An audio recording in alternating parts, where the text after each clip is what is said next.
તો સાહેબ આ વસ્તુને આપણે ડેલી લાઈફમાં ઇમ્પ્લિમેન્ટ કરવું હોય એટલે જે કામ આપણે કરતા હોય એ મોમેન્ટમાં આપણે પ્રેઝન્ટ રહી પણ એક જે ટેન્ડન્સી હોય કે આપણે ચલો આ કામ છે પછી એટલે માઇન્ડમાં શેડ્યુલ હોય ને કે આ પતાવીને પછી આ કરવાનું છે તો ઈ કરવાની છૂટ કરે પ્લાનિંગ ના એટલે પ્રોબ્લેમ ઈ છે કે તમે કર્મ કરો છો, જે કર્મમાંથી પસાર થાવ છો એ કર્મની અંદર કેટલા પ્રકારના અણુ પરમાણુ ટેન્શનના, ભારના, પતાવાના બધા રહેલા છે. આ ક્ષણે તમે એને જોઈ નહીં શકો તો બીજી ક્ષણોમાં એ તમારી હારે જ ટ્રાવેલ કરશે તમારી હારે.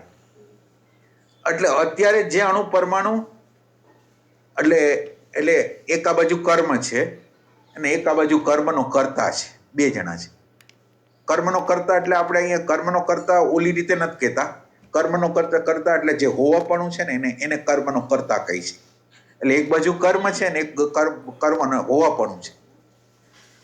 આપણી નજર કર્મ ઉપર છે, કર્મના કર્તા ઉપર નથી. કર્મનો કર્તા આ ક્ષણમાં જીવે છે અને આ છે એ જે છે એમાં જીવતો નથી.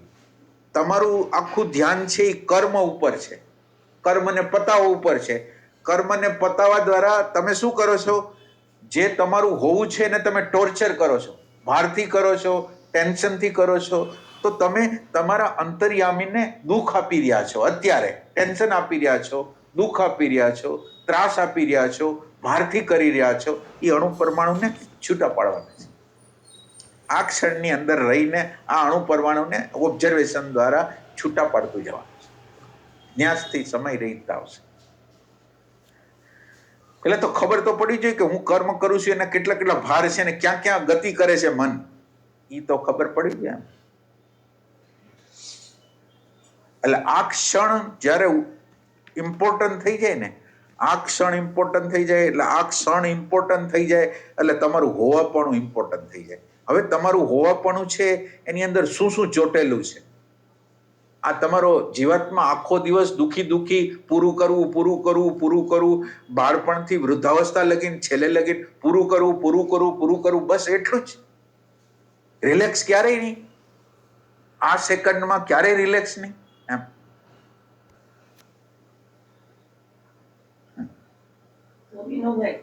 ધારો કે આ ક્ષણમાં રહેવું પ્રેક્ટિસ કરવી હોય તો એ સમજો કે રોટલી વણવાનું કામ કરીએ એટલા પૂરતું જ પેલા નાના પાયે કરી શકાય ના. એટલે તમે જ્યારે રોટલી વણવાની પ્રેક્ટિસ કરશો તમારી હાજરીને સ્થાપિત કરવી પડશે. રોટલી તમે જેવી ચાલુ કરશો એટલે એ વિચારમાં ગુમ થવા જશે. એ જલ્દી અંદર એમ કહેશે કે આ પૂરું કરીને ઓલું કરવું છે. એ બધી વસ્તુ આવશે, એને તમારે જોવું પડશે. એ આત્માને ચોટેલા અણુ પરમાણુ છે એનાથી જુદું પડવું પડશે. ત્યારે આપણને શુદ્ધ પલ મળવાની છે. આ શુદ્ધ પલો છે બધી.